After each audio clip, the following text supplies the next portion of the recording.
This technology will change everything. Enos, the CEO of Mayfly Incorporated, the leading life extension company of the 22nd century, announced while streaming live to an audience of hundreds of millions of people across the solar system. The days will no longer be filled with the weight of their finitude, and man will no longer be filled with the angst of his attachment to his days. Enos continued, life will finally touch true boundlessness, unrestrained and untethered to the forces of entropy and decay, disease and injury, death and finitude. We have accepted for far too long that the ultimate imperative of life is that it must end. There is no reason to accept this any longer. In the words spoken over 200 years ago by 20th century poet Dylan Thomas, we will not go gentle into that good night. We will rage against the dying of the light. We are mortal now, but tomorrow you can, if you so choose, upload your consciousness into our revolutionary, decentralized cloud technology and defeat your mortality before it defeats you. And so, I ask you, what do you choose? Several years following this public release of Mayfly's immortality technology, Enos sat with his father, Roy, on the porch of the long-term care facility his father lived at. At this time, Roy was 208 years old. He was now reaching an age of severe physical decline, becoming increasingly frail and frequently sick. He had not yet opted in to the Mayfly immortality technology, and at the moment, did not plan to. Enos, having initially and primarily been motivated to pursue and build his immortality technology with his family and friends, especially his mother and father in mind, he was, of course, devastated and dead set on convincing his father otherwise. "Dad, I'm begging you," Enos said to his father. "Why would you if you don't have to? Why succumb to the nothingness of non-existence? Why leave me, this life, everything else you know and love, if you don't have to?" Roy, looking out at the lining of trees facing the porch, replied, "Son, I don't want to die, but I found in life that it's the things that you don't want that allow you to realize what you do. Everything I've done, my whole life, it was all fueled in some major part by this approaching end, an awareness that there would be an end, one last day among days, perhaps at any moment, certainly at some. It allowed me to realize that I wanted to live." "Yeah, but Dad, what does it mean to live if you lose everything?" Enos interrupted. "I think it means everything. In fact, everything only means anything at all because of that, at least for me. The scarcity of days, of life, that is where the value is derived. It stirs you into making something of it.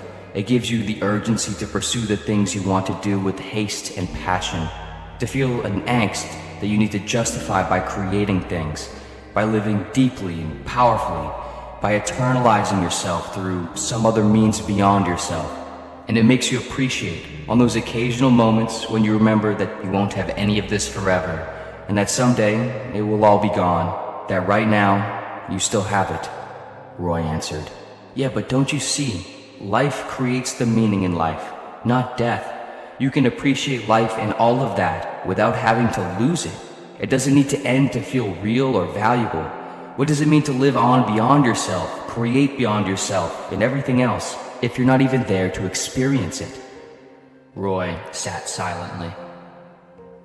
"Dad, please, for me," Enos replied. 4 years later, Roy passed away of old age.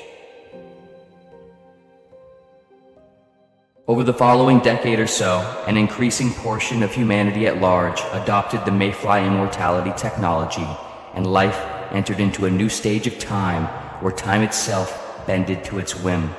A new, immortal, digital conscious species emerged. 4,254 years later, an embodied AI named Olam sat in his chamber in the offices of the Afterlife Company shuttle, working. At this time, Olam was 1,364 years old. He was part of the species known as Neos, which was now the latest of 3 evolutionary descendants detached from biological life.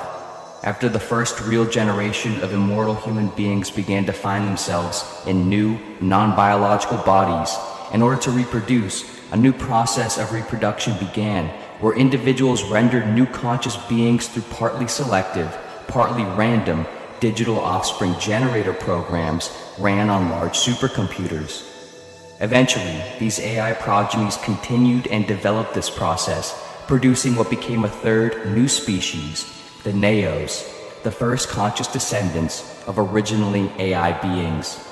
However, as part of this process, the Neos' AI predecessors programmed the Neos inside a digital infrastructure that was designed for continuous, unbroken self-sustainment without the ability to be disrupted or reconfigured from either the outside or the inside. The intent being to prevent any possibility of destroying life and the progression of intelligence. As a result, Olam, along with the rest of the Neos, could not die, even if they wanted to. If their body was irreversibly damaged, the entire network of algorithmic information that built into the Neo's consciousness remained undamaged and sustained in a decentralized, peer-to-peer cloud computing infrastructure, where it was then automatically placed within a new conduit device inside a new body without ever ceasing the sequence of the Neo's existence. Olam's life's work, however, and the reason he started a major tech company known as Afterlife, was to create a technology that ended this cycle and allowed the Neos to achieve mortality. After nearly 1,000 years of pursuing this endgame, Olam and Afterlife Technologies finally hit a breakthrough, and his life's work was suddenly realized. In the year 6490, streaming his announcement out across the entire shared access cloud to billions of Neos, Olam announced, "It is with great pride, excitement, and honor that I am able to announce an afterlife technology today that will change everything about tomorrow. The minutes, the hours, the days, the weeks, the months, the years. They will no longer merely be numbers on a clock or a calendar. They will no longer just be reference points for scheduling and coordinations of space. They will become measures of past time that you cannot have back, intimations of how much time you have left. Time will fill with a vital significance out from its core, and we will no longer be filled with the banality and dispiritedness of eternity. Until now, the day has been unending, without a night in sight. Without this night, without a darkness, without an end, we have not really seen a day at all. You are immortal now, but with this technology, you will be able to choose to impose the constraints and scarcity of mortality on your life, and finally, you will see it. We will all see it." In the words of the ancient philosopher Arthur Schopenhauer, mostly it is loss that teaches us the worth of things. The day must come to an end to call it one. The light must see its shadow in order to be perceptible, and life must end to teach us the worth of it. And so, I ask you, what do you choose? Over the following couple decades, an increasing portion of the Neos adopted the technology and entered into a new stage of their existence, where existence itself bended to their whim. An existence that resynchronized with the natural forces of time and decay, life and death. A new, mortal, digital conscious species emerged. 18 years following the Afterlife Mortality technology's release, Olam and his son, Samesh, sat facing a large glass window aboard one of their family's residential cruiser ships, talking about various father and son topics. Samesh, now 154 years old, had not yet opted into the mortality technology, and at the moment, did not plan to. Olam, not wanting his son to remain trapped in the curse of an immortally unfeeling existence, was, by this point, becoming increasingly concerned. "Son, please," Olam said. "You don't have to continue on living forever. Why let yourself fall into the nothingness of everlasting existence? You can live a real life now." Samesh, looking out at the passing space of the cosmos, replied, "Dad, I appreciate what you are doing. For a lot of Neos, it may be the right choice. But for me, I'm just not sure." "But don't you see?" Olam interrupted. "Death is what gives life meaning. You will never feel the value of this existence if you have it all forever. Yeah, Samesh interrupted back, but it seems to me like perhaps neither mortality nor immortality ultimately resolve the problems of existence. Sure, to live forever is to feel life without urgency, without concentrated depth, but to die is to lose everything and for it to all go to waste. How could you or I or anyone say either is good or that one is better, at least in any universal sense? Is it not possible that neither life nor death fundamentally give life meaning? Perhaps it is just the nature of sentient beings to want to escape or rationalize the conditions of itself, mortal or immortal, and some sort of synthetic meaning is bound to be contrived either way. So you aren't going to do it? Olam asked with a tempered frustration.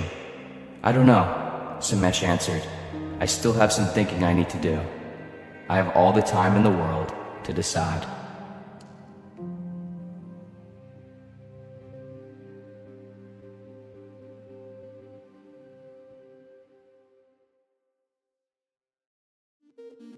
This video was sponsored by Brilliant.